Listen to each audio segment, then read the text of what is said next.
मी तुम्हाला अशी एक गोष्ट सांगणार आहे ज्याच्याने कदाचित यूट्यूबकडे बघण्याचा तुमचा दृष्टिकोन बदलेल।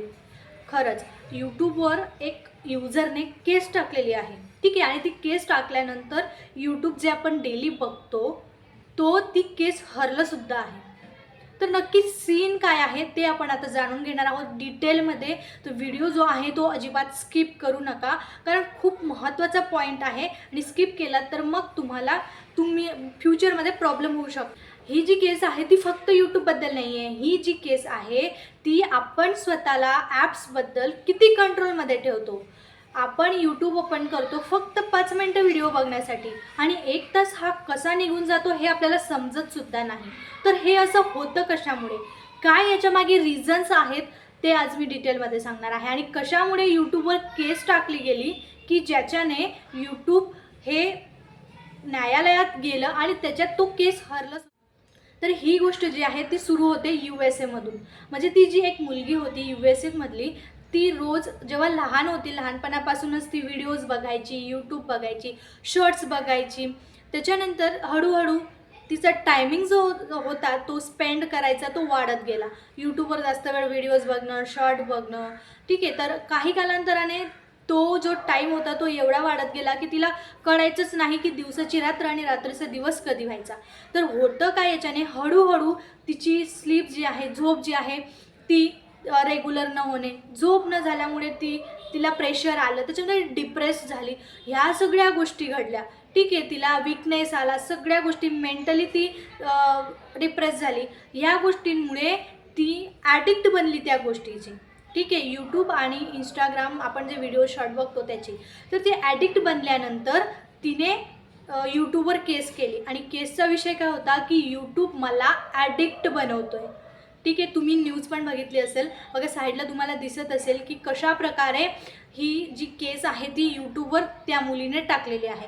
कशामुळे टाकलेली आहे की यूट्यूब जे आहे ते करतं काय, म्हणजे आता बघा आपण बघतोय व्हिडिओज, ठीक आहे, एक 5 मिनिटाचा व्हिडिओ बघितला त्याच्यामागे अल्गोरिदम दुसरा व्हिडिओ पुश करतो, म्हणजे लूप हा तयार होत असतो। याच्याने काय होतं की तो कुठेतरी थांबला पाहिजे। आता शॉर्ट व्हिडिओ आपण बघतो त्याला कधी एंड आहे का, मला ही एक गोष्ट सांगा। शॉर्ट व्हिडिओज बघतो त्याला एंड नाही, कंटिन्युअसली चालू राहतात। म्हणजे हे माहीत असून, म्हणजे जाणून बुजून यूट्यूब ह्या गोष्टी करत आहे असं न्यायालयाने सांगितलं आणि त्या मुलीने त्याच्यावर केस केली यूट्यूबवर। तर अशामुळे तर हा विषय घडला की ॲडिक्ट हे यूट्यूब मला बनवत आहे आणि त्याच्यामुळे मी त्या गोष्टींना डिप्रेस होत आहे त्या गोष्टी। याच्यानंतर झालं काय, कोर्टमध्ये मोठी चर्चा झाली, एव्हिडन्स दाखवले गेलेत आणि सगळ्यात मोठा पॉईंट हा की यूट्यूबचा अल्गोरिदम। कोर्टात सांगितलं गेलं की यूट्यूबचा जो अल्गोरिदम आहे तो डेलिबरेटली व्हिडिओज हे रेकमेंड करत असतो, म्हणजे जे आपल्याला आवडेल तेच व्हिडिओ आपल्याला परत परत दाखवत असतो। म्हणजे जो व्यक्ती आहे, जो बघणारा आहे, व्ह्यूवर आहे, तो त्या गोष्टीतनं बाहेर पडत नाही। मी तुम्हाला सांगणार आहे की यूट्यूब तुम्हाला कशा प्रकारे ट्रॅप करत असतो। सगळ्यात महत्त्वाचं म्हणजे ऑटो प्ले। बघा, एक व्हिडिओ बघितला की सेकंड व्हिडिओ जो असतो तो ऑटोमॅटिकली प्ले होत असतो, ठीक आहे। याच्याने होतं काय, यूजर नसेल बघायची इच्छा तरीसुद्धा तो व्हिडिओ बघत असतो। सेकंड पॉईंट असा असतो की इन्फिनाइट शॉर्ट्स, म्हणजे आता मी तुम्हाला आधीच सांगितलं की शॉर्ट व्हिडिओ जे असतात ते कधी त्यांना एंड नसतोच। शॉर्ट व्हिडिओ कंटिन्युअसली तुम्ही स्वॅप करत राहा, त्याला एंड नाहीच। मग ही गोष्ट निदर्शनात आलेली आहे, ठीक आहे। आणि तिसरी गोष्ट असते की तुमच्यासाठी पर्सनलाइज व्हिडिओज असतात, म्हणजे पर्सनली तुमच्यासाठी काढून ठेवलेली व्हिडिओची वेगळी लिस्ट असते। तर ह्या गोष्टींमुळे होतं काय की तुम्हाला यूट्यूब जो आहे तो त्याच्या अल्गोरिदममध्ये अडकून बसत आहे आणि याच्यामुळे जे जेनझी म्हणा किंवा आता लेटेस्ट जे आहेत प्रॉब्लेम तर त्यांना खूप होणार आहे आणि फ्युचरमध्ये सुद्धा या गोष्टी घडणार आहेत। सायन्स बघूयात। आपल्या ब्रेनमध्ये डोपामाइन नावाचं केमिकल असतं आणि जेव्हा आपण व्हिडिओज बघतो, इंटरेस्टिंग व्हिडिओ बघतो, तेव्हा ते डोपामाइन केमिकल जे असतात ते रिलीज होतं, ठीक आहे। ते रिलीज झाल्यामुळे काय होतं की आपल्याला ब्रेनमध्ये सिग्नल मिळतो की परत बघ, जे व्हिडिओ आपल्याला आवडत आहे ते म्हणतं की परत बघ, आणखी बघ। याच्याने होतं काय, यूट्यूबचा जो तो लूप असतो, म्हणजे यूट्यूब आपल्याला त्या लूपमध्ये अडकून देतो, ठीक आहे। तर ह्याच्या मागचं सायन्स असं आहे की आपण त्याच्यातनं बाहेर पडतच नाही। मग YouTube equals to addiction loop, ह्या गोष्टी तुम्हाला समजायला पाहिजेत। नोटीस केलं आहे का, तुम्ही यूट्यूब उघडलं, फक्त 5 मिनिटं बघितलं आणि बंद केलं, असं कधी झालं आहे का? असं का नाही होत? हा एक कोइन्सिडन्स आहे की यूट्यूबने केलेलं डिझाईन आहे, यूट्यूबचा अल्गोरिदम आहे. नेमकं काय आहे? सगळ्यांना वाटलं की ही केस टिकणार नाही, कारण एक सामान्य युजर आणि यूट्यूब, तर यूट्यूबच नक्की जिंकणार असं सगळ्यांना वाटत होतं.